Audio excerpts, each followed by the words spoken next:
Mais le 6 mai de l'an 53 avant JC, Car devint synonyme de catastrophe. Ce jour-là, dans les plaines arides qui entouraient cette ville mésopotamienne, 40 000 soldats romains, les légions les plus disciplinées et les plus redoutées du monde, furent massacrés dans l'une des défaites les plus humiliantes de l'histoire militaire. Le soleil tombait sans pitié. Des milliers de flèches coupaient l'air en vagues interminables, perforant les boucliers, traversant les armures, se fichant dans la chair d'hommes qui, quelques heures auparavant, se considéraient invincibles. Les cris de douleur se mêlaient au bruit assourdissant des tambours partes. La célèbre infanterie lourde romaine, qui avait conquis des côtes d'Hispanie jusqu'aux montagnes de Grèce, était désormais piégée, immobile, en train d'être anéantie par un ennemi qu'elle ne pouvait pas toucher. Marcus Licinius Crassus, l'homme le plus riche de Rome, avait marché vers l'Est en quête de la gloire militaire ultime. Il voulait une victoire légendaire qui rivaliserait avec les conquêtes de Jules César en Gaule et les campagnes de Pompée en Orient. Il avait tout, argent illimité, 7 légions d'élite, 40 000 des meilleurs soldats du monde. La seule chose qui lui manquait était la reconnaissance que l'or ne pouvait acheter. Au lieu de la gloire, il trouva l'enfer à Car. Son armée était en train d'être détruite par des archers à cheval qui tiraient, fuyaient et tiraient à nouveau dans un cycle mortel et interminable. Chaque tentative d'avancer était vaine. Les cavaliers partes s'éloignaient simplement au galop, inaccessibles, pour revenir quelques secondes plus tard, lançant une autre pluie de morts. Et le pire était à venir. En l'espace de quelques heures, Crassus assisterait à quelque chose qui briserait son âme. La tête de son propre fils, Publius, décapité et cloué sur une lance, exhibée devant ses yeux par l'ennemi victorieux. Le prix de l'ambition serait payé avec du sang romain imbibant les sables de Mésopotamie. Comment est-il possible que l'armée la plus puissante du monde ait été anéantie dans les plaines de Kars? Quelle génialité tactique les Parthes sont-ils utilisés pour vaincre Rome? Et quel fut le destin brutal de Crassus, dont l'avidité fut récompensée par l'une des morts les plus légendaires de l'Antiquité? Si les batailles qui ont défini le destin des empires vous passionnent, aimez cette vidéo maintenant, abonnez-vous à les documentaires et activez les notifications. La tragédie de Carès est sur le point de commencer. Pendant plus de 4 siècles, les légions romaines avaient conquis des territoires, des côtes brumeuses de Bretagne aux sables d'Afrique, des montagnes d'Hispanie aux terres fertiles de Grèce et d'Asie mineure. L'infanterie lourde romaine était considérée comme la force militaire la plus disciplinée, organisée et létale jamais créée. Son système d'entraînement, sa structure hiérarchique, sa capacité à maintenir des formations sous une pression extrême avaient fait de Rome le synonyme de victoire inéluctable. Les légions fonctionnaient comme une machine parfaite. Chaque soldat entraîné à obéir sans questionner, chaque unité synchronisée pour se déplacer comme un seul organisme, chaque tactique affinée par des décennies de guerre constante. La formation en testudo protégeait contre les projectiles. La charge en coin brisait les lignes ennemies. La résistance physique permettait des marches de 30 km par jour, portant 30 kg d'équipement. Il n'y avait aucune armée au monde qui pouvait affronter Rome face à face et survivre. Mais derrière cette façade d'invincibilité militaire, Rome était déchirée par des tensions politiques brutales. La République, ce système qui avait gouverné pendant 5 siècles, agonisait sous le poids de son propre succès. Les conquêtes avaient apporté des richesses inimaginables, mais aussi une corruption effrénée, une inégalité massive et des luttes féroces pour le pouvoir au sein de l'élite romaine. Au centre de ce chaos politique se trouvait le premier triumvirat, une alliance non officielle mais extrêmement puissante, formée par 3 hommes qui contrôlaient pratiquement tout le destin de Rome. Caius Jules César, brillant général qui était en train de conquérir la Gaule avec une combinaison létale de génie militaire et de charisme politique. Cnaeus Pompée le Grand, commandant vétéran dont les victoires en Orient lui avaient valu le titre de le Grand et l'adoration du peuple romain. Et Marcus Licinius Crassus, le 3e du triumvirat, l'homme le plus riche de Rome, mais aussi le plus insécure. Cette alliance maintenait un équilibre fragile. César contrôlait les légions de Gaule, Pompée dominait la politique à Rome même, et Crassus fournissait l'argent nécessaire pour maintenir la machine en marche. Mais c'était un équilibre construit sur le sable mouvant de l'ego, de l'ambition et d'une rivalité à peine contenue. Les trois hommes étaient associés par commodité, mais au fond, chacun cherchait à surpasser les autres. Pour les Romains de l'époque, la gloire militaire n'était pas simplement du prestige. C'était la monnaie la plus précieuse de la politique romaine. Un général victorieux pouvait exiger le triomphe, cette parade spectaculaire où il marchait à travers Rome, exhibant son butin et ses prisonniers devant des foules en délire. Avec cette gloire venait l'influence politique, la loyauté des troupes et le respect de l'aristocratie sénatoriale. Sans victoire militaire, un politicien romain, aussi riche soit-il, restait dans l'ombre. César écrivait sa légende en Gaule, soumettant des tribus féroces et étendant les frontières romaines jusqu'à l'océan Atlantique et le Rhin.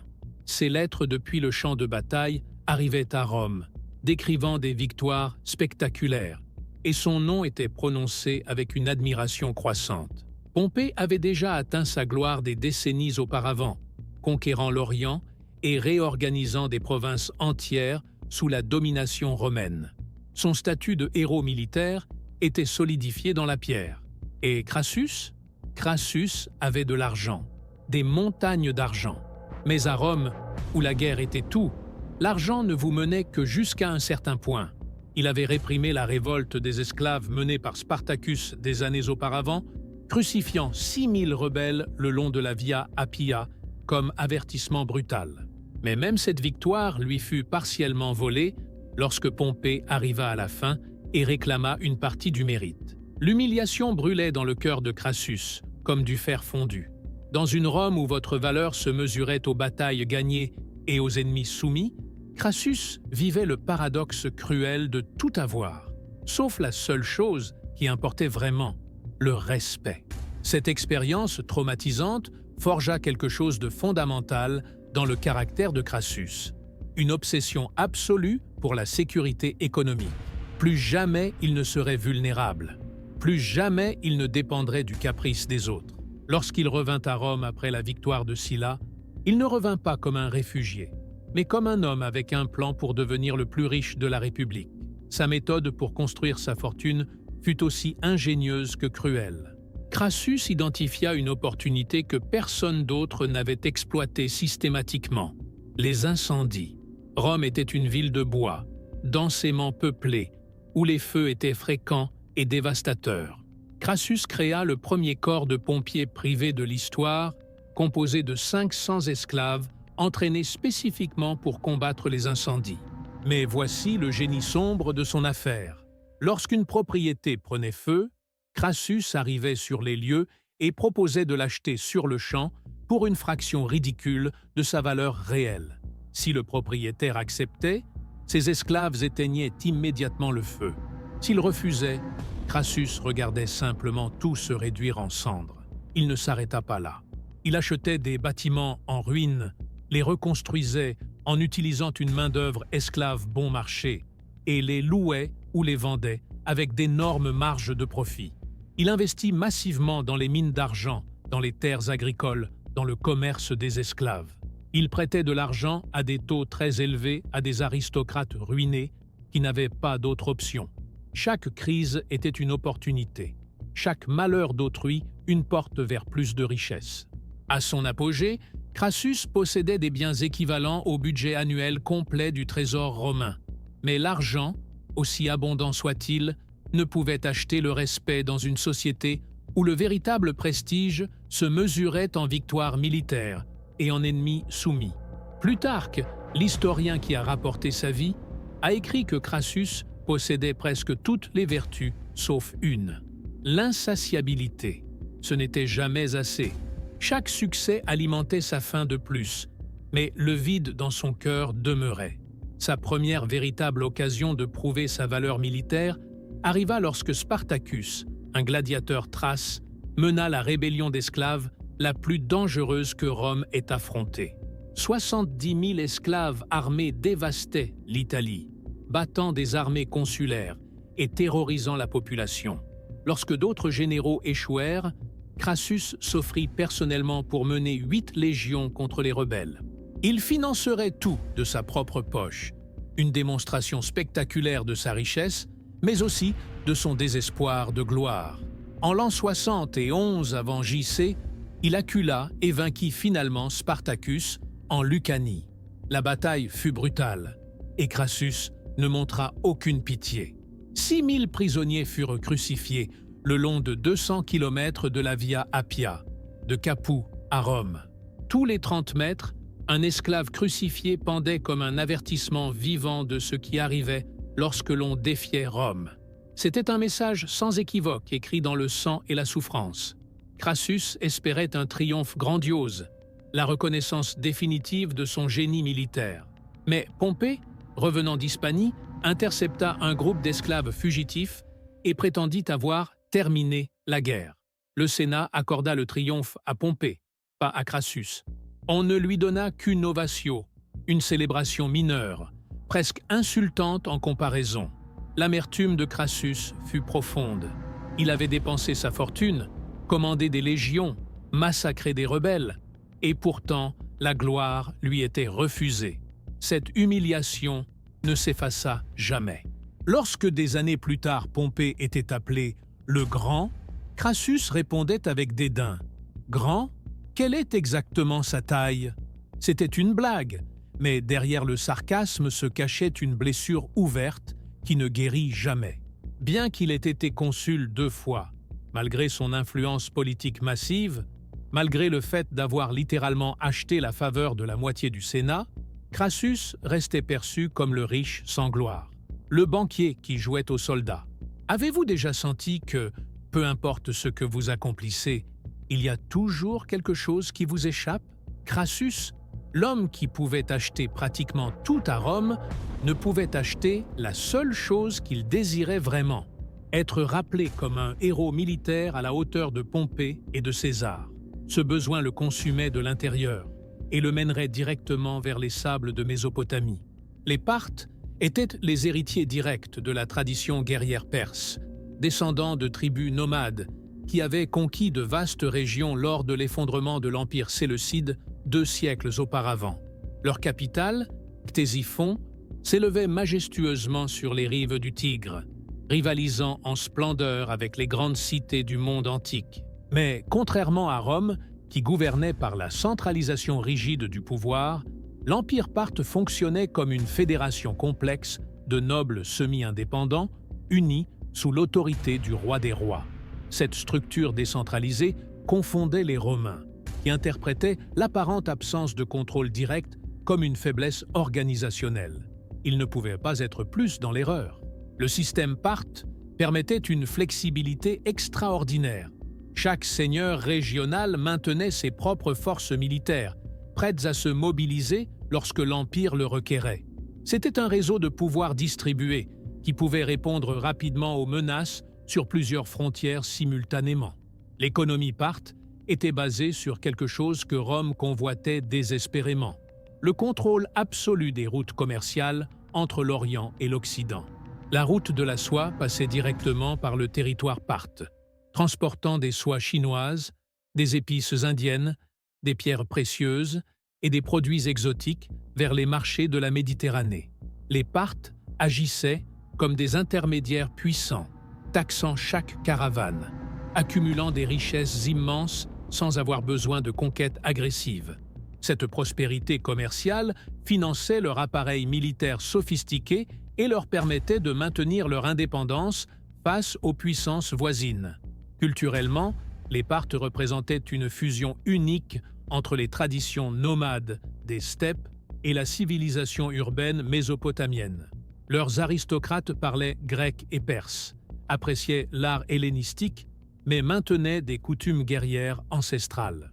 Ils étaient cavaliers depuis le berceau, littéralement élevés sur des chevaux, une société où l'habileté équestre définissait le statut social et la valeur militaire. Rome avait eu des conflits sporadiques avec les Parthes pendant des décennies, principalement des différends frontaliers en Arménie et dans le nord de la Syrie. Mais aucune de ces escarmouches n'avait préparé Rome à affronter l'armée parthe sur son propre terrain. Les Romains connaissaient le combat contre l'infanterie lourde grecque, contre les guerriers germaniques féroces, contre les tactiques d'embuscade des Gaulois, mais ils n'avaient jamais affronté massivement une armée dont toute la philosophie militaire était basée sur la mobilité extrême et le combat à distance. Pour les Parthes, la guerre était un art pratiqué depuis l'enfance. Les enfants nobles apprenaient à monter avant de marcher, à tirer des flèches depuis des chevaux au galop avant d'apprendre à écrire. Ils ne construisaient pas leur puissance militaire sur des fortifications statiques ou des légions d'infanterie disciplinées comme Rome. Leur force résidait dans la capacité d'apparaître soudainement n'importe où sur le champ de bataille, de lancer des attaques dévastatrices et de disparaître avant que l'ennemi ne puisse répondre. Lorsque Crassus décida d'envahir l'Empire parthe, il ne marchait pas simplement contre un autre royaume oriental faible attendant d'être absorbé par Rome.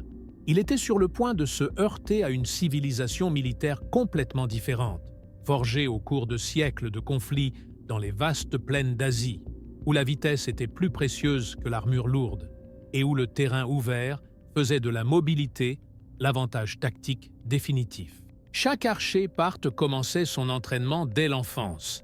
À 5 ans, il montait déjà de petits chevaux, à 7 ans, il tirait avec des arcs d'entraînement, et à 15 ans, ils étaient capables d'atteindre des cibles mobiles tout en galopant à vitesse maximale. Leur arc composite, fabriqué avec du bois, des os et des tendons collés en couches, générait une puissance de tir extraordinaire.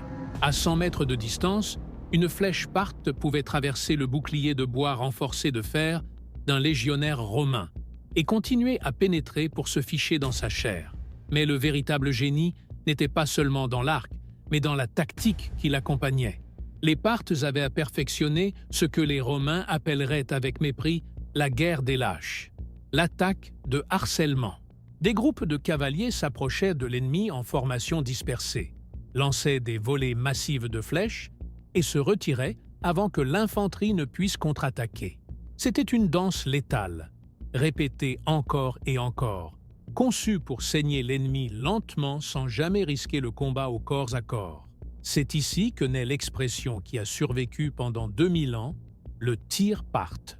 Tout en feignant de fuir, les archers tournèrent leur corps de 180 degrés sur le cheval en mouvement et tiraient vers l'arrière avec une précision mortelle. Les soldats qui les poursuivaient recevaient des flèches au visage avant de se rendre compte de ce qui s'était passé. C'était de la guerre psychologique autant que physique. Cela transformait chaque retraite en un piège potentiel, chaque poursuite en un risque suicidaire. Mais les Parthes ne dépendaient pas exclusivement d'archers légers. Lorsqu'ils avaient besoin de briser une résistance ennemie concentrée ou d'anéantir des poches isolées de troupes, ils déployaient leurs cataphractes, l'élite redoutable de la cavalerie lourde. Imaginez un cheval complètement blindé avec des plaques de fer le couvrant de la tête aux pattes. Dessus, un cavalier enveloppé dans une armure d'écailles métalliques portant une lance longue de 4 mètres appelée contos. L'impact d'une charge de cataphracte était dévastateur. La lance traversait plusieurs soldats en une seule embardée, tandis que le poids combiné du cheval et du cavalier cuirassé écrasait tout sur son passage. La logistique derrière cette machine de guerre était également impressionnante. Les Parthes avaient résolu le problème critique de toute armée basée sur des archers, l'épuisement des munitions. Pendant Carès, ils employèrent des chameaux chargés de dizaines de milliers de flèches, suivant constamment les archers montés. Lorsqu'un cavalier épuisait son carquois, il galopait simplement vers les chameaux de ravitaillement, rechargeait en quelques secondes et retournait au combat. Ce système de réapprovisionnement continu signifiait que la pluie de flèches ne cesserait jamais. Un cauchemar logistique que Rome n'avait pas anticipé. Le terrain était leur allié naturel. Les vastes plaines ouvertes de Mésopotamie étaient le champ de bataille parfait pour la cavalerie parthe. Sans forêt où se cacher, sans collines où former des défenses, sans rivières qui limiteraient la mobilité, les cavaliers parthes opéraient avec une liberté absolue. Ils pouvaient encercler complètement toute force ennemie, attaquer sous tous les angles simultanément et se retirer sans jamais être piégés. Rome a construit son empire sur le pouvoir de l'infanterie disciplinée qui avançait implacablement vers l'ennemi, engageant un combat direct, où la supériorité en entraînement au corps à corps décidait des batailles. Les Parthes avaient évolué exactement dans la direction opposée, éviter le combat direct à tout prix, utiliser la distance comme arme, transformer tout le champ de bataille en une zone de mort où toucher l'ennemi était impossible. Mais être touché était inévitable. Il ne demanda pas d'autorisation formelle au Sénat pour une guerre de conquête. Il supposa simplement que sa position lui donnait une autorité suffisante pour lancer la campagne. Après tout, il était l'un des hommes les plus puissants de Rome, partenaire du triumvirat qui contrôlait le destin de la République. Qui oserait le questionner? Cette arrogance politique serait la première erreur d'une chaîne qui conduirait au désastre. Il mobilisa 7 légions complètes, environ 40 000 soldats d'infanterie lourde, la colonne vertébrale du pouvoir militaire romain. C'étaient des légionnaires expérimentés, vétérans de campagnes précédentes, entraînés aux tactiques qui avaient conquis la moitié du monde connu. À cela, il ajouta 4 000 cavaliers auxiliaires et des contingents d'archers. Selon toute estimation conventionnelle, c'était une force écrasante, plus que suffisante pour anéantir des royaumes entiers. Crassus dépensa des sommes massives de sa fortune personnelle pour équiper et ravitailler cette armée. Il acheta des armements supplémentaires, engagea des mercenaires, assura des provisions pour ce qu'il espérait être une campagne rapide et victorieuse. Il calcula que les butins de guerre conquis dans les riches villes parthes récupéreraient son investissement 100 fois. Les caravanes commerciales qui contrôlèrent la route de la soie, les trésors accumulés pendant des siècles, tout cela serait à sa portée une fois l'armée parthe vaincue. Mais dès le début, des signes inquiétants commencèrent à apparaître. Lorsque Crassus partit de Rome vers la Syrie, un tribun de la plèbe appelé Atteius Capiton tenta de l'arrêter physiquement, proclamant publiquement que la campagne était illégale et apporterait le malheur à Rome. Il alla même jusqu'à prononcer des malédictions rituelles contre Crassus devant les portes de la ville. Les Romains étaient profondément superstitieux et ces présages négatifs alarmèrent beaucoup. Pendant la marche initiale vers l'Est, d'autres incidents menaçants se produisirent. À une halte dans une ville, les insignes légionnaires tombèrent inexplicablement au sol. Les porte-étendards eurent des difficultés étranges à les maintenir droits, ce que les soldats interprétèrent comme un signe que les dieux désapprouvaient la campagne. À une autre occasion, lors d'un sacrifice rituel avant de traverser l'Euphrate, les viscères de l'animal montraient des configurations que les augures considéraient comme extrêmement défavorables. Crassus ignora systématiquement chaque avertissement. Lorsque ses officiers exprimaient des préoccupations basées sur ces présages, il les rejeta avec mépris. Lorsque des conseillers plus expérimentés suggéraient des précautions supplémentaires, il les accusa de lâcheté. Son esprit était fixé sur un seul objectif, la gloire militaire, qui l'élèverait finalement au niveau de César et de Pompée. Rien ne le détournerait de ce chemin. Le roi arménien Artavaste lui offrit une route alternative infiniment plus sûre, marcher à travers l'Arménie, où le terrain montagneux favoriserait l'infanterie romaine et rendrait difficiles les tactiques de cavalerie parthe. De plus, Artavaste promit des renforts substantiels de sa propre armée si Crassus acceptait cette route. C'était un conseil judicieux de la part de quelqu'un qui connaissait intimement à la fois le terrain et l'ennemi. Crassus rejeta l'offre avec une arrogance brutale. Il argumenta que la route arménienne était trop longue, trop compliquée logistiquement. Il voulait une victoire rapide et spectaculaire, pas une campagne prolongée dans des montagnes lointaines. Il voulait marcher directement vers le cœur du territoire parthe, vaincre son armée dans une bataille rangée et dicter ses conditions depuis une position de force absolue. Le chemin le plus court était de traverser l'Euphrate et d'avancer directement à travers les plaines de Mésopotamie. Il y avait un problème critique que Crassus ne considéra pas adéquatement. Il ne connaissait absolument rien au désert mésopotamien. Ce que Crassus ne savait pas, c'est qu'Ariamnès avait été acheté par les Parthes. Chaque mot qui sortait de sa bouche était un mensonge calculé, conçu pour mener les légions romaines exactement là où Suréna, le jeune général parthe d'à peine 30 ans, voulait qu'elle soit. La trahison avait commencé avant même que les légions ne traversent l'Euphrate. Ariamnès convainquit Crassus d'abandonner la route sûre qui suivait le cours du fleuve. Il argumenta qu'elle était trop lente, qu'elle laisserait aux Parthes le temps de se regrouper et de fortifier leur position. À la place, il proposa de couper directement à travers le désert ouvert, promettant que cette route atteindrait les principales villes parthes en jours au lieu de semaines. Il peignit un tableau tentant: gloire rapide, victoire décisive, résistance ennemie minimale. Les officiers romains les plus expérimentés exprimèrent des doutes immédiats. Le questeur Caius Cassius Longinus, vétéran de multiples campagnes, avertit explicitement de ne pas s'aventurer dans le désert sans connaissance adéquate du terrain ni source d'eau fiable. Il souligna que les légions seraient complètement exposées, vulnérables aux attaques surprises, sans position défensive naturelle. Ces objections furent ignorées. En mai de l'an 53 avant JC, 40 000 soldats romains traversèrent l'Euphrate et s'enfoncèrent dans la vaste aridité de la Mésopotamie. La chaleur était écrasante. Le soleil tombait comme un marteau fondu sur les armures de fer et d'acier. Les soldats portaient 30 kilos d'équipement, marchant en formation à travers des plaines infinies de sable et de pierre où il n'y avait ni ombre ni refuge. Les provisions d'eau commencèrent à s'épuiser plus rapidement que prévu. Ariamnès les conduisait constamment loin des sources d'eau connues, alléguant que c'était nécessaire pour maintenir la vitesse. Les soldats buvaient leurs rations avec un désespoir croissant, regardant l'horizon vide et se demandant quand ils trouveraient la prochaine rivière ou le prochain puits. Le malaise se répandait dans les rangs comme une maladie invisible. Alors apparurent les premiers éclaireurs parthes.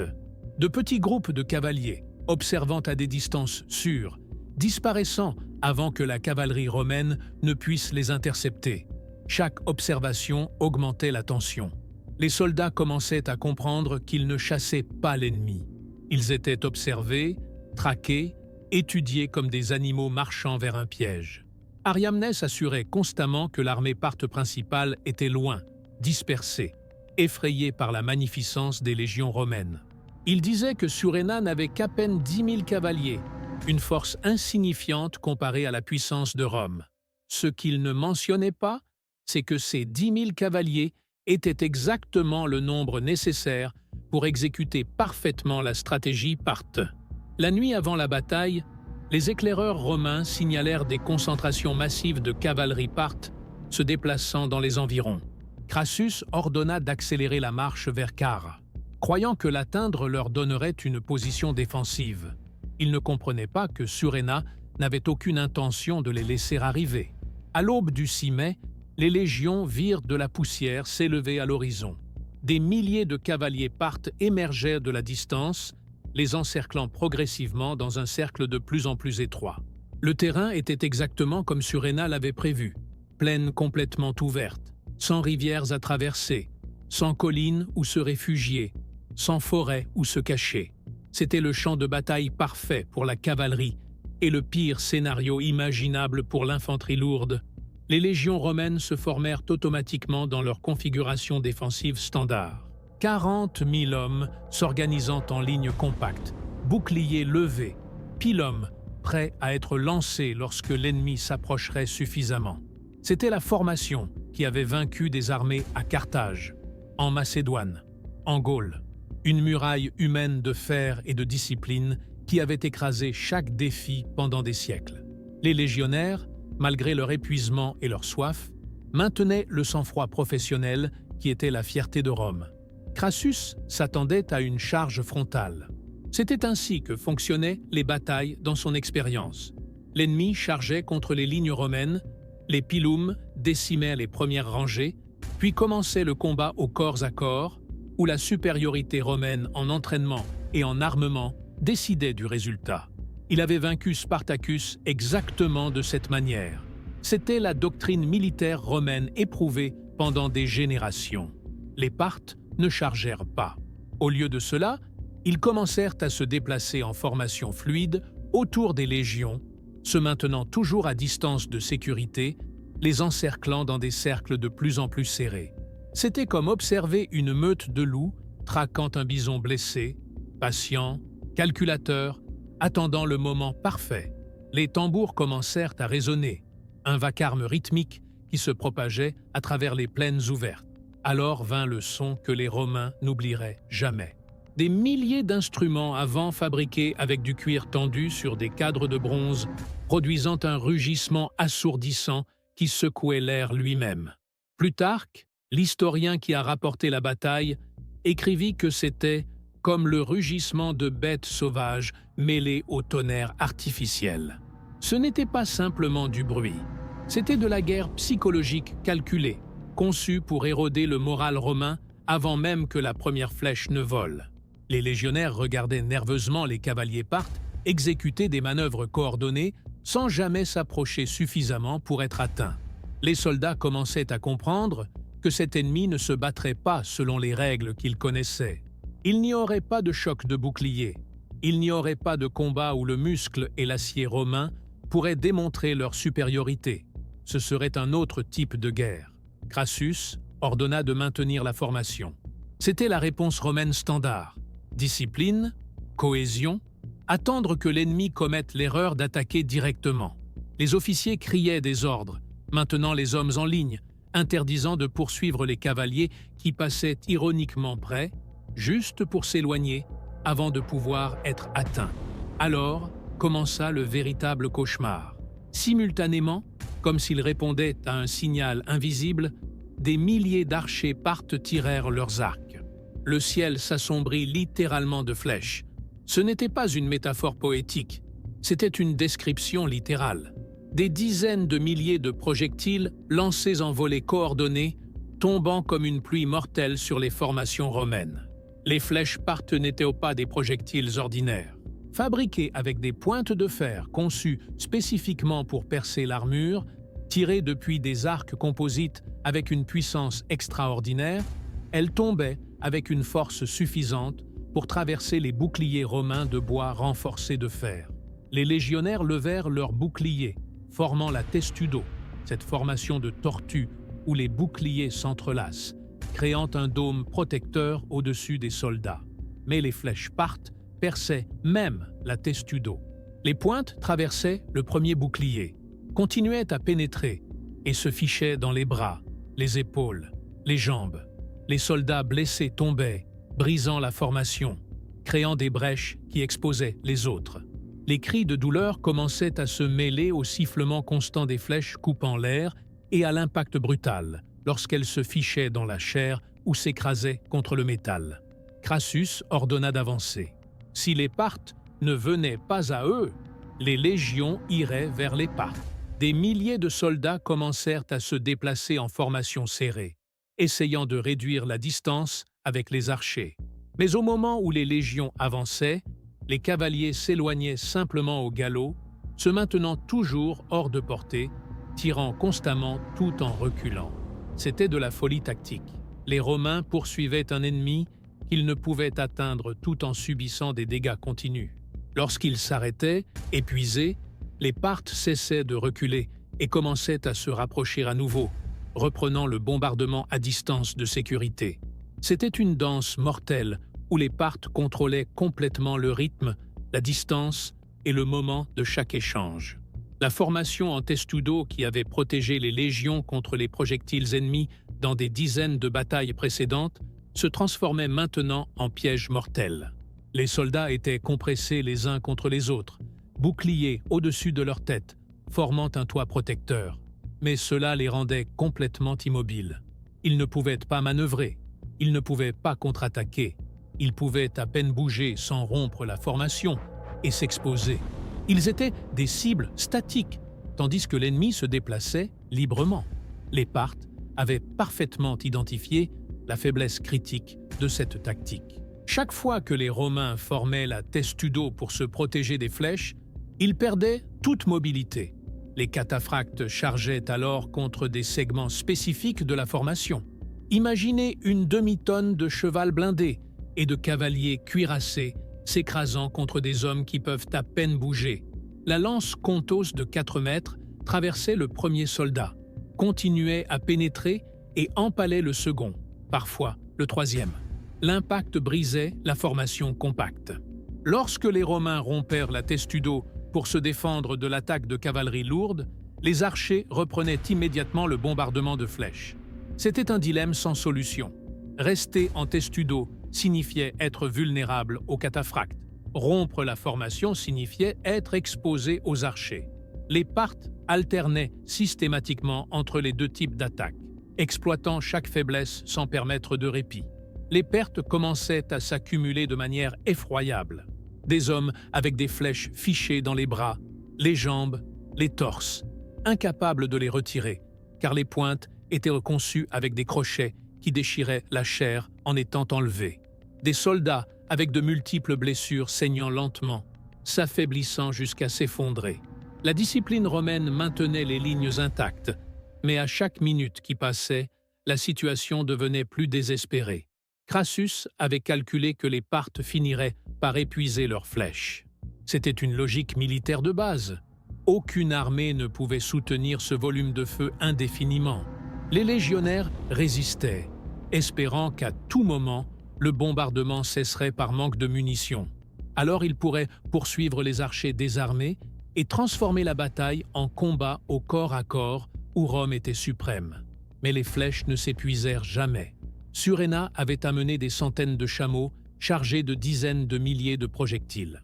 Chaque fois qu'un groupe d'archers vidait ses carquois, ils galopaient simplement vers les chameaux de ravitaillement, rechargeaient en quelques secondes et retournaient au combat.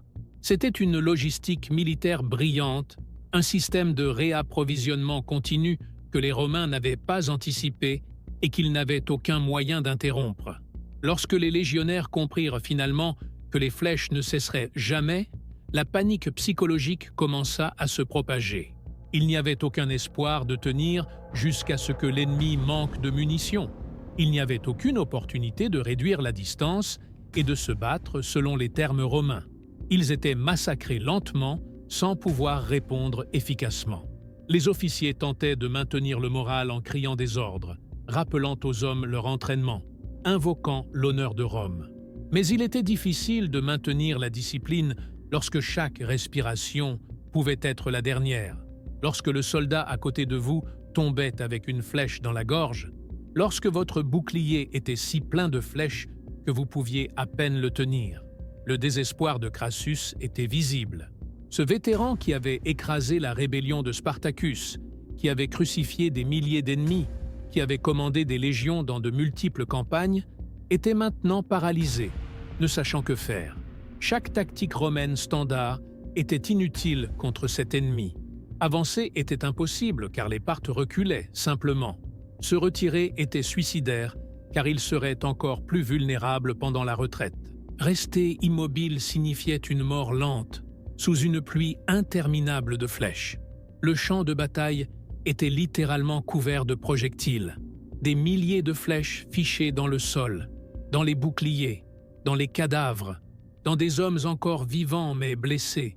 Le son était constant, sifflement des flèches volant, impact lorsqu'elles se fichaient, cris de douleur, officiers criant des ordres, tambours parteux résonnant sans cesse. Et alors vint la décision qui scellerait le destin complet des légions.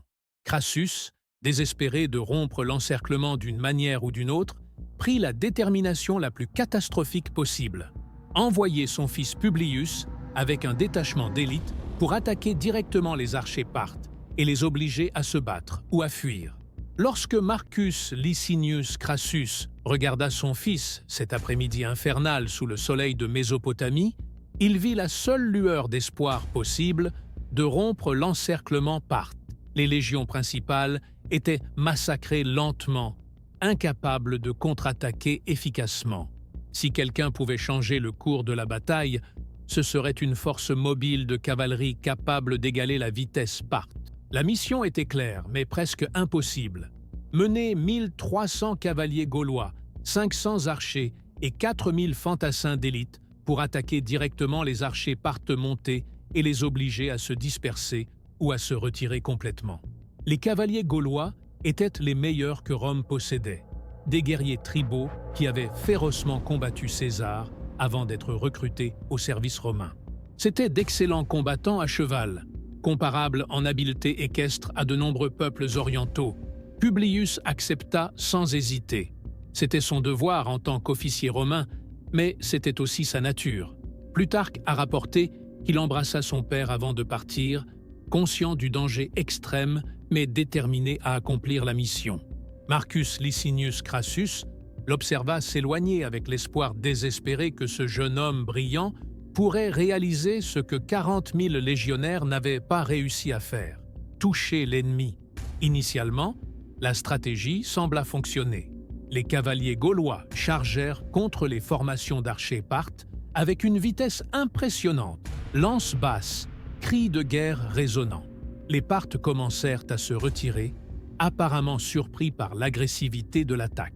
Les archers montés s'éloignaient au galop tandis que les Gaulois les poursuivaient implacablement. Pour Publius et ses hommes, il semblait qu'ils avaient finalement trouvé la tactique correcte. Cavalerie contre cavalerie, vitesse contre vitesse. Depuis les lignes romaines principales, des milliers de soldats observaient avec un espoir renouvelé. Ils voyaient la force de Publius s'éloigner à la poursuite des Parthes qui fuyaient. Finalement, après des heures de torture passive sous la pluie de flèches, Rome contre-attaquait efficacement. Les cris d'encouragement s'élevaient des formations légionnaires, mais c'était le piège le plus ancien du livre militaire oriental. Les Parthes ne fuyaient pas, terrifiés. Ils exécutaient parfaitement la tactique qu'ils avaient perfectionnée pendant des générations. La retraite feinte, conçue pour séparer des segments ennemis du corps principal de leur armée. Chaque kilomètre que Publius avançait en poursuivant les archers était un kilomètre de plus qui l'éloignait du soutien des légions de son père.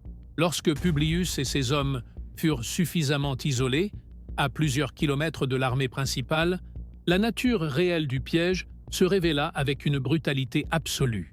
Les archers qui avaient fui se séparèrent soudainement vers les flancs, et derrière eux apparut une vision sortie des cauchemars, les cataphractes Parthes émergeant en formation compacte.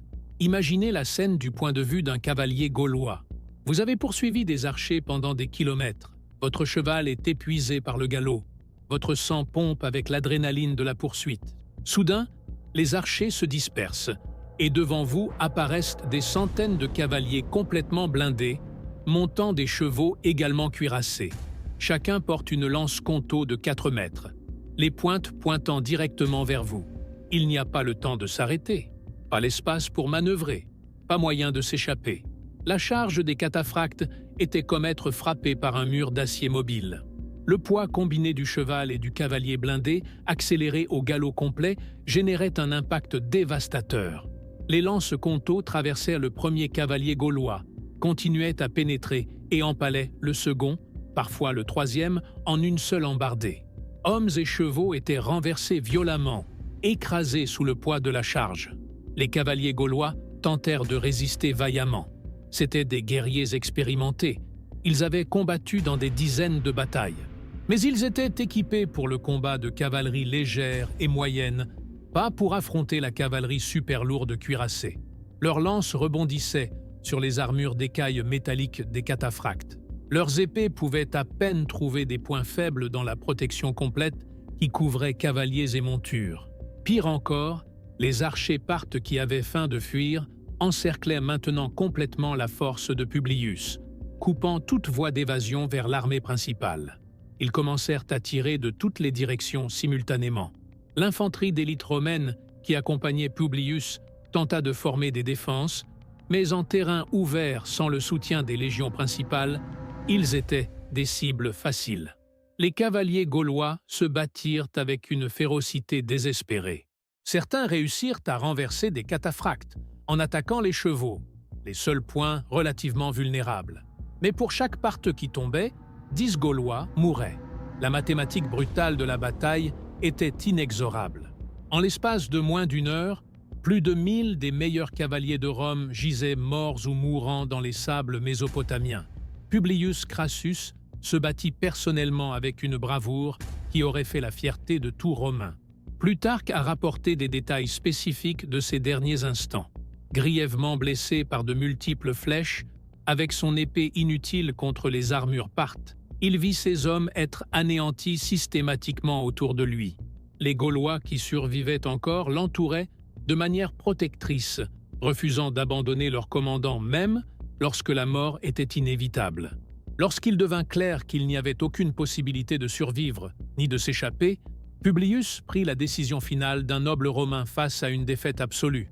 Il préféra une mort honorable selon ses propres termes, plutôt que la capture et l'humiliation aux mains de l'ennemi.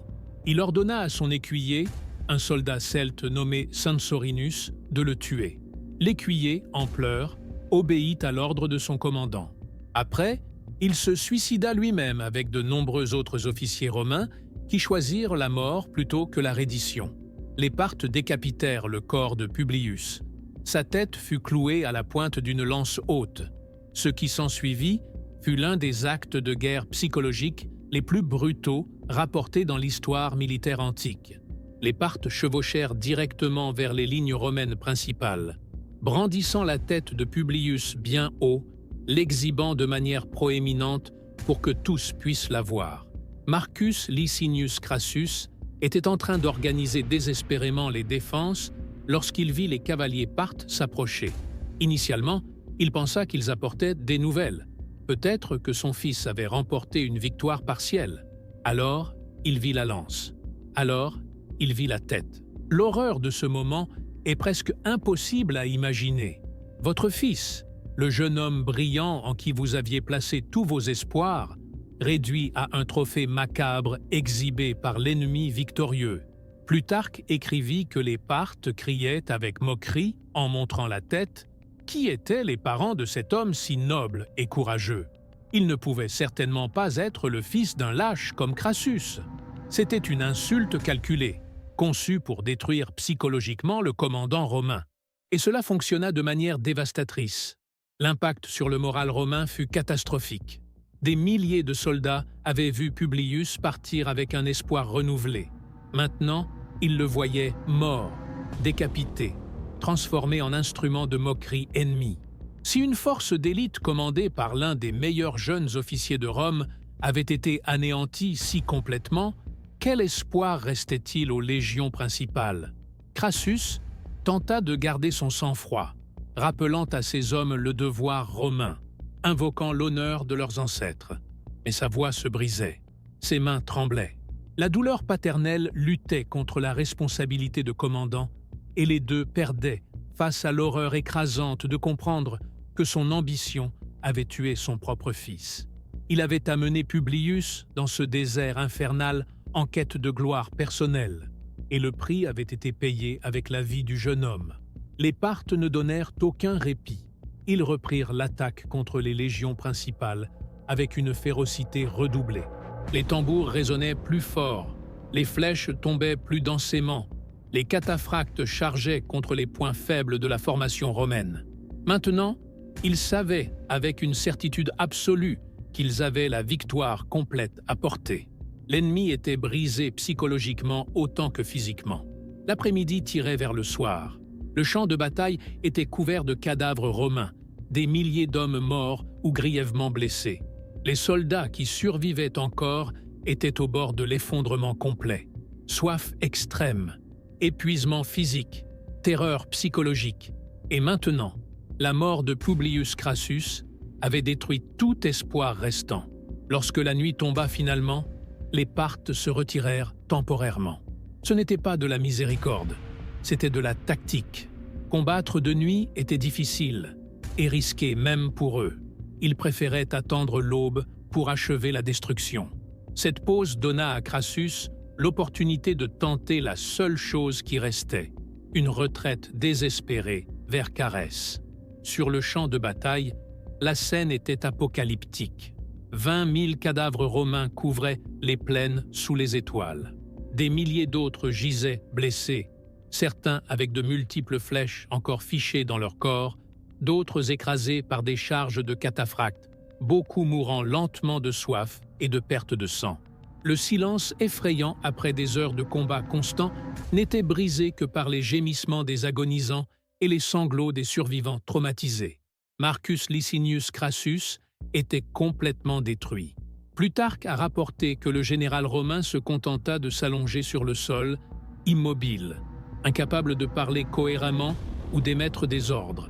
Le choc combiné d'avoir assisté à la décapitation de son fils, de voir la destruction de son armée et de comprendre l'ampleur catastrophique de son erreur avait provoqué un effondrement mental total.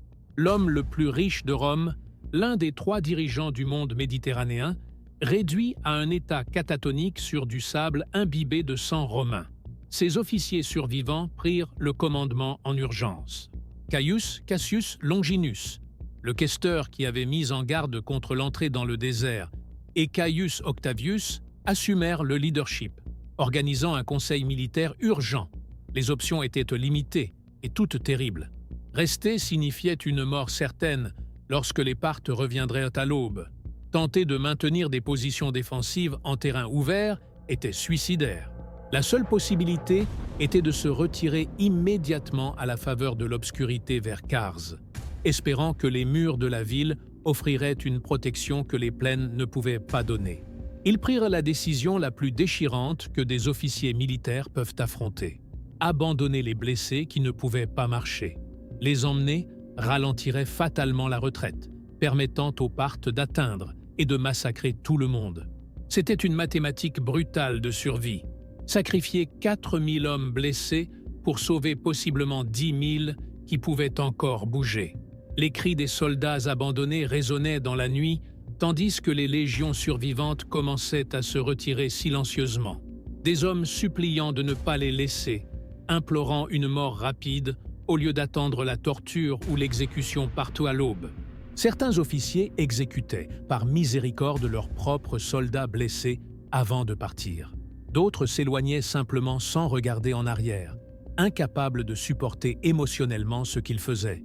C'était un cauchemar moral qui marquerait les survivants pour le reste de leur vie. La retraite fut chaotique et désorganisée. Dans l'obscurité complète, sans reconnaissance du terrain, les unités se séparaient constamment. Des groupes de soldats se perdaient dans des directions erronées.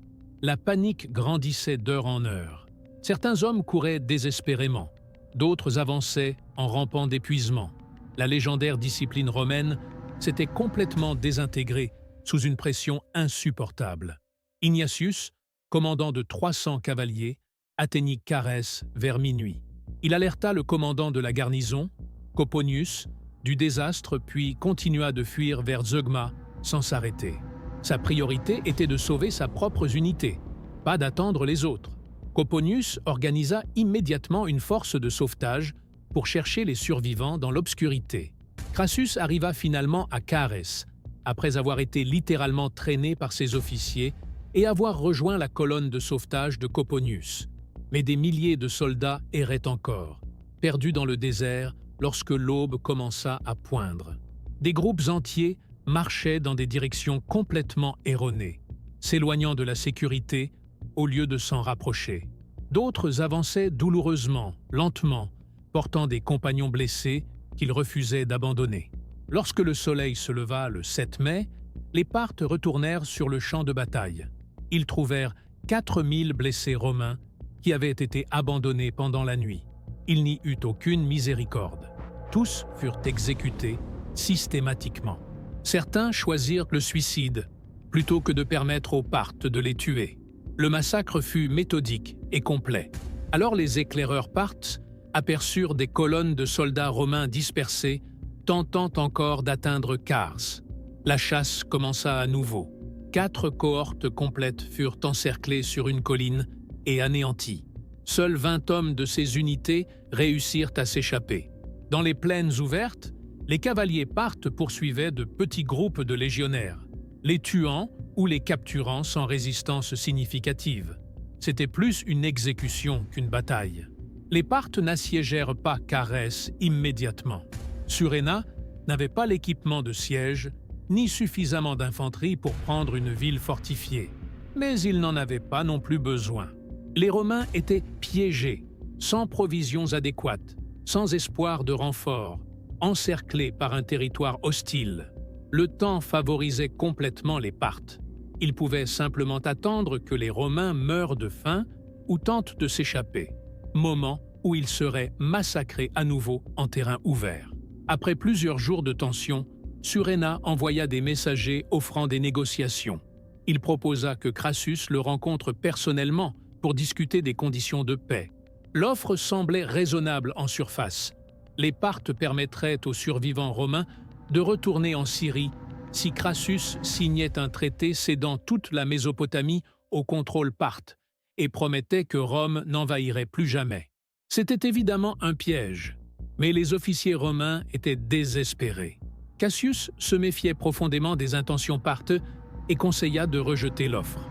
Mais d'autres soutenaient qu'il n'avait pas d'option viable. Rester à Kars signifiait une mort lente. Tenter de marcher vers la Syrie sans négociation garantissait un massacre dans les plaines. Au moins, les négociations offraient une possibilité théorique de survie. Crassus, toujours psychologiquement dévasté, mais récupérant partiellement sa capacité de fonctionner, accepta finalement de rencontrer Suréna. Le 22 mai, il marcha hors des murs de Carès avec une petite escorte d'officiers de haut rang. Plutarque et d'autres historiens antiques ont rapporté de multiples versions contradictoires de ce qui s'est passé exactement lors de cette rencontre fatale. Mais le résultat final fut sans équivoque. Crassus fut assassiné. Selon une version, Suréna offrit à Crassus un cheval en signe d'hospitalité orientale, suggérant qu'ils chevauchent ensemble vers un lieu plus approprié pour des négociations formelles. Lorsque les Romains tentèrent d'aider Crassus à monter, une bagarre confuse commença. On ne sait pas clairement qui attaqua le premier, ni si ce fut un malentendu authentique ou une embuscade préméditée. Dans le chaos, Octavius dégaina son épée de manière défensive. Les gardes parthes répondirent immédiatement. La violence dégénéra instantanément. Crassus fut tué dans la mêlée avec plusieurs de ses officiers.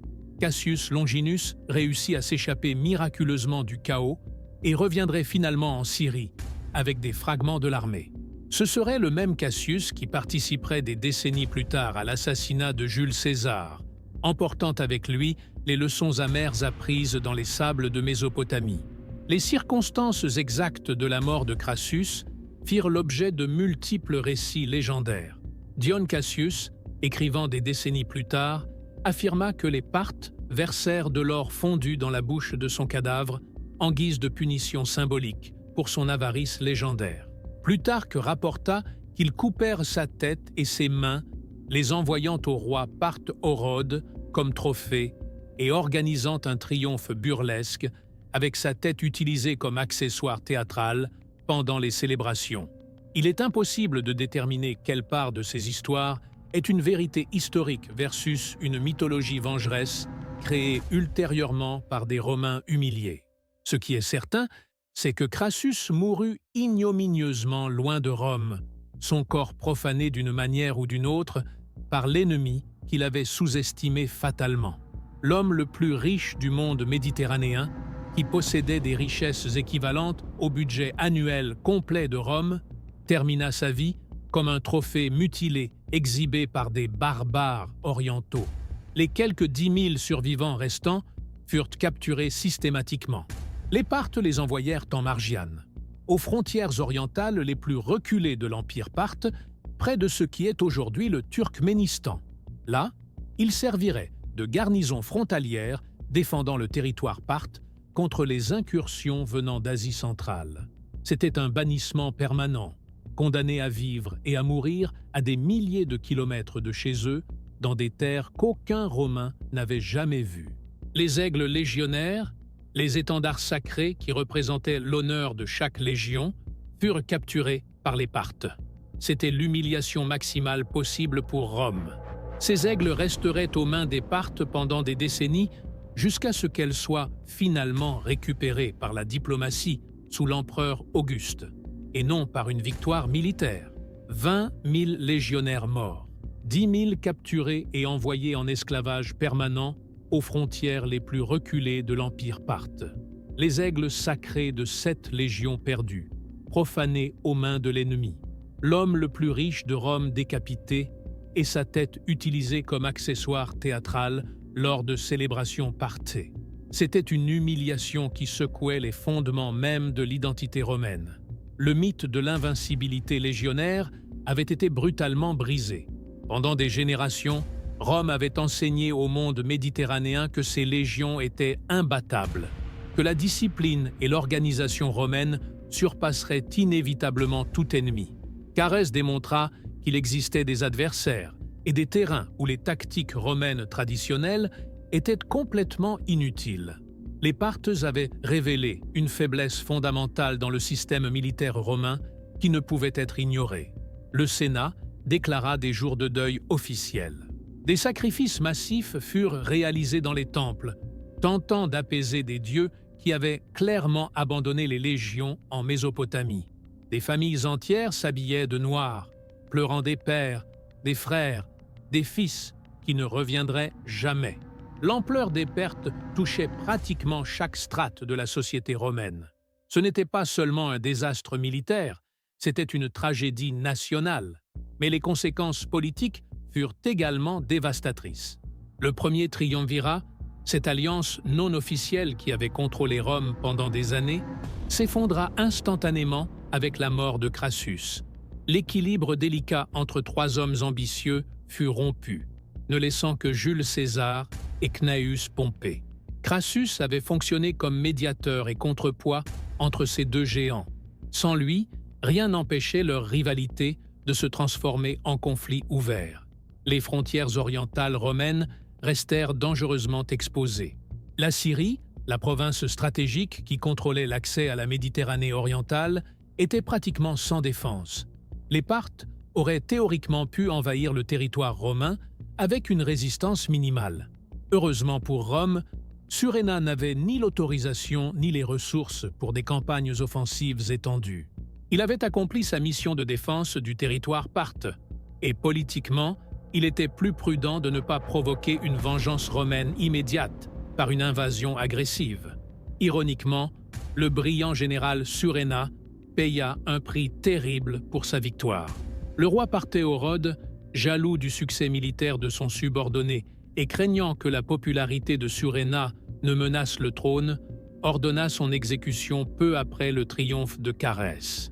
C'était un rappel brutal que même les victoires spectaculaires pouvaient être mortellement dangereuses dans les cours royales où le pouvoir était une obsession paranoïaque.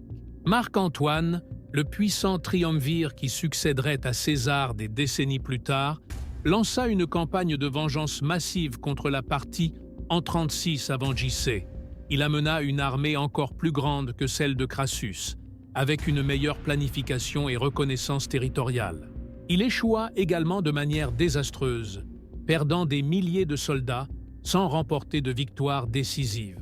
La leçon de Carès se répéta. Dans les vastes plaines de Mésopotamie, la cavalerie parthe conservait un avantage inhérent que l'infanterie romaine ne pouvait surmonter facilement. L'empereur Trajan, un siècle et demi plus tard, pénétra plus profondément dans le territoire parthe que tout autre dirigeant romain avant ou après. Il captura Ctésiphon même, la capitale parthe, en 116 de notre ère, mais il ne put maintenir les conquêtes, des rébellions constantes, des lignes de ravitaillement étendues de manière insoutenable et le harcèlement continu de la cavalerie parthe forcèrent une retraite romaine. La Mésopotamie était simplement trop loin, trop difficile à contrôler avec les ressources romaines disponibles. Les aigles légionnaires perdus à Car devinrent des symboles d'honneur national souillés. Pendant des décennies, chaque général romain qui regardait vers l'Est rêvait de les récupérer par une victoire militaire glorieuse. Jules César planifiait une campagne massive contre la Parthie avant son assassinat aux Ides de Mars, en 44 avant JC. Sa mort annula ses plans. Finalement, ce fut l'empereur Auguste qui récupéra les étendards par une diplomatie astucieuse et non par la guerre. En vain avant JC. Il négocia un traité avec le roi Parthe-Phraates où, en échange d'une reconnaissance mutuelle des frontières et d'accords commerciaux, les Parthes rendirent cérémonieusement les aigles capturés. Auguste proclama cela comme une victoire monumentale, érigeant des monuments célébrant la récupération des étendards. Mais la réalité était que Rome avait accepté des limites orientales permanentes au lieu de continuer à poursuivre une conquête qui coûtait plus cher qu'elle ne valait. Car s'enseigna des leçons militaires qui résonnèrent à travers les siècles. Elle démontra les dangers mortels de s'aventurer en territoire inconnu sans reconnaissance adéquate. Elle révéla l'importance critique d'adapter les tactiques au terrain spécifique au lieu d'appliquer rigidement une doctrine qui fonctionnait dans d'autres contextes.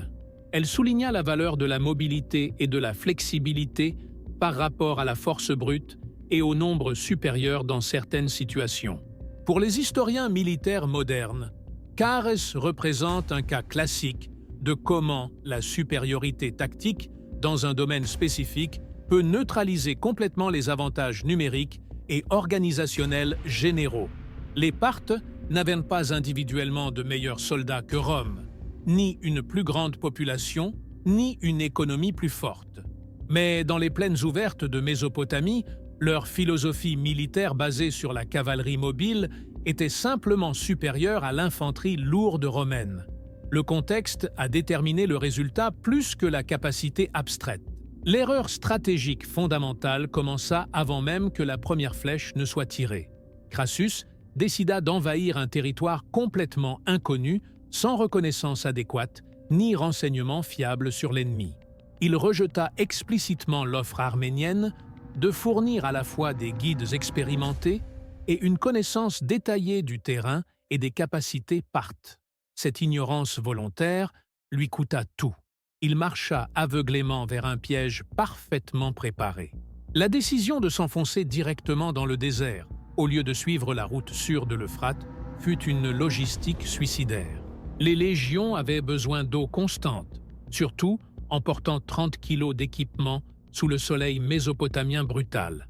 Coupés à travers le désert ouvert, en se basant sur la parole d'Ariamnès, dont les lettres de créance n'avaient jamais été vérifiées, fut une négligence criminelle de la part du commandant. Toute planification militaire de base aurait identifié ce risque comme inacceptable. Tactiquement, Crassus commit l'erreur d'appliquer la doctrine romaine standard, sans aucune adaptation à des circonstances radicalement différentes. L'infanterie lourde romaine dominait les batailles sur des terrains variés, contre des ennemis qui devaient finalement s'affronter au corps à corps. Mais dans une plaine complètement ouverte contre un ennemi qui refusait absolument de réduire la distance, tous ces avantages disparaissaient. Crassus n'avait pas de plan alternatif lorsque ses tactiques traditionnelles échouèrent. Il continua simplement d'appliquer la même doctrine en espérant des résultats différents. La composition des forces fut inadéquate dès le début.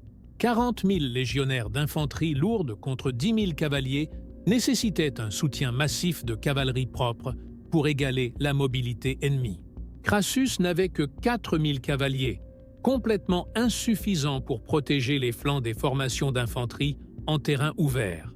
Les Parthes encerclaient simplement les légions et attaquaient sous tous les angles simultanément, tandis que les quelques cavaliers romains étaient submergés numériquement. L'envoi de Publius avec une force séparée fut possiblement l'erreur tactique individuelle la plus catastrophique. Diviser les forces face à un ennemi mobile supérieur en nombre de cavalerie violait les principes militaires de base. Les Parthes pouvaient concentrer une force écrasante contre un segment isolé tout en maintenant la pression sur le corps principal. Exactement ce qu'ils firent. Crassus livra 1300 de ses meilleurs cavaliers, plus 4000 fantassins d'élite, à un massacre séparé qui ne réalisa absolument rien stratégiquement. Le manque d'adaptation pendant la bataille elle-même fut également accablant. Après des heures sous un bombardement de flèches, lorsqu'il devint absolument clair que les tactiques standards ne fonctionnaient pas, Crassus n'implémenta aucun changement significatif. Il ne tenta pas de se retirer de manière organisée, tant qu'il avait encore des forces cohérentes. Il ne chercha pas de terrain plus favorable, où l'infanterie aurait un avantage. Il maintint simplement ses positions, se faisant massacrer lentement, paralysé par l'incrédulité que la suprématie romaine puisse être défiée si complètement. La sélection du champ de bataille fut brillante. Suréna n'attaqua pas lorsque les légions traversèrent l'Euphrate, où le fleuve aurait limité la manœuvrabilité parthe. Il ne les affronta pas près des villes, où l'infanterie aurait pu utiliser des fortifications. Il attendit patiemment jusqu'à ce que Crassus soit dans une plaine complètement ouverte. le terrain parfait pour la cavalerie où l'infanterie n'avait aucun avantage. La patience stratégique de permettre à l'ennemi de s'enfoncer profondément dans une position défavorable avant d'attaquer fut décisive. La tactique du tir et fuite fut exécutée avec une discipline extraordinaire qui nécessitait des années d'entraînement coordonné.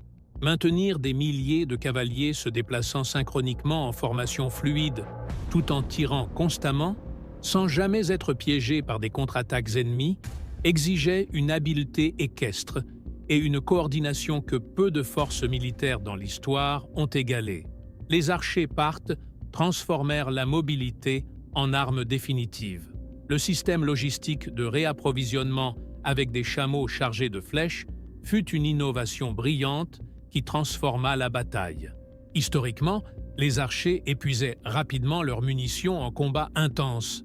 Les Parthes résolurent ce problème critique, permettant un bombardement littéralement interminable. Cette innovation logistique fut aussi importante que toute tactique sur le champ de bataille lui-même. La guerre moderne reconnaît que la logistique détermine les victoires autant que la bravoure ou les nombres. La guerre psychologique fut employée systématiquement pour éroder le moral romain. Les tambours assourdissants avant le combat, conçus spécifiquement pour terroriser. L'exhibition de la tête de Publius pour détruire émotionnellement Crassus et ses troupes. La retraite feinte pour séparer les forces romaines. Tout était calculé pour maximiser la terreur et la confusion ennemie. La combinaison d'archers légers et de cataphractes lourds fut une tactique militaire sophistiquée. Les archers harcelaient constamment, forçant les Romains à maintenir des formations défensives compactes. Lorsqu'ils étaient suffisamment entassés et immobiles, les cataphractes chargeaient, brisant les formations. Si les Romains rompaient la testudo pour se défendre des cataphractes, les archers reprenaient immédiatement le bombardement. C'était un dilemme sans solution où chaque réponse romaine créait une nouvelle vulnérabilité que les Parthes exploitaient. Suréna démontra une compréhension profonde des limitations ennemies. Il savait exactement à quelle vitesse l'infanterie lourde romaine pouvait se déplacer en portant son équipement complet sous la chaleur extrême. Il calcula précisément la distance nécessaire pour se maintenir hors de portée tout en pouvant continuer à tirer efficacement. Il transforma la simple mathématique de la vitesse et de la distance en un avantage tactique décisif. Finalement, la décision de ne pas poursuivre agressivement pendant la nuit montra une discipline stratégique remarquable. Suréna avait remporté une victoire complète, mais ne risqua pas ses forces dans un combat nocturne où il aurait pu perdre ses avantages de mobilité. La patience stratégique complétant le brio tactique produisit l'une des victoires les plus parfaites de l'histoire militaire antique. Pour les Romains contemporains, Carès fut un traumatisme collectif comparable seulement à Cannes, cette catastrophe contre Hannibal qui avait terrorisé les générations précédentes. La différence cruciale était que Cannes s'était produite lorsque Rome luttait désespérément pour sa survie contre un envahisseur qui menaçait la ville elle-même. Kars fut le résultat direct de l'ambition personnelle effrénée d'un homme riche, cherchant la gloire que l'argent ne pouvait acheter. Cette distinction rendait la défaite encore plus amère. L'expression « erreur crasse », qui survit dans plusieurs langues jusqu'à présent, dérive directement de ce désastre. En français, espagnol, portugais, italien et autres langues romanes, « erreur crasse » signifie une erreur grossière, une bévue fondamentale si évidente qu'elle aurait dû être évitée. Marcus Licinius Crassus devint l'éponyme de l'incompétence, son nom éternellement lié à un échec catastrophique résultant de l'arrogance et de l'ambition aveugle.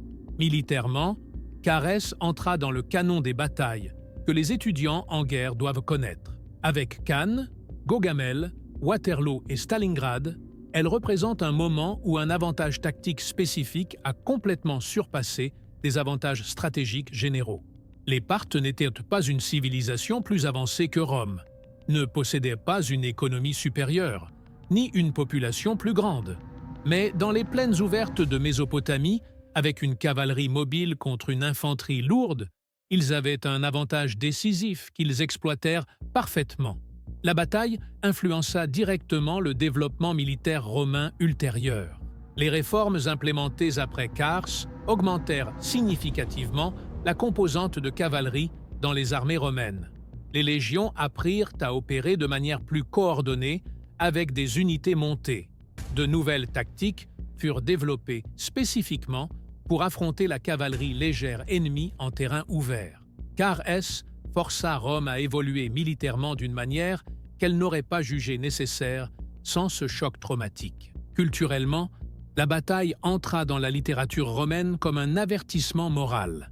Des historiens comme Plutarque et Dion Cassius l'utilisèrent comme un exemple parfait de comment l'avidité et l'ambition sans limite mènent inévitablement à la destruction. Les histoires embellies sur l'or fondu versé dans la bouche de Crassus, réelles ou inventées, servaient un objectif didactique. Les dieux punissent ceux qui cherchent la richesse et la gloire au-delà de ce qu'ils méritent. Archéologiquement, le site de la bataille a été exploré par des chercheurs modernes tentant de confirmer les détails des sources antiques. Bien que l'emplacement exact reste débattu, des études dans la région de l'actuel Harran ont révélé des preuves cohérentes avec les descriptions historiques. Un terrain complètement plat, idéal pour la cavalerie, à une distance raisonnable de l'ancienne cité. La capture des aigles légionnaires et leur éventuelle récupération diplomatique sous Auguste devint une narration fondatrice de l'Empire romain.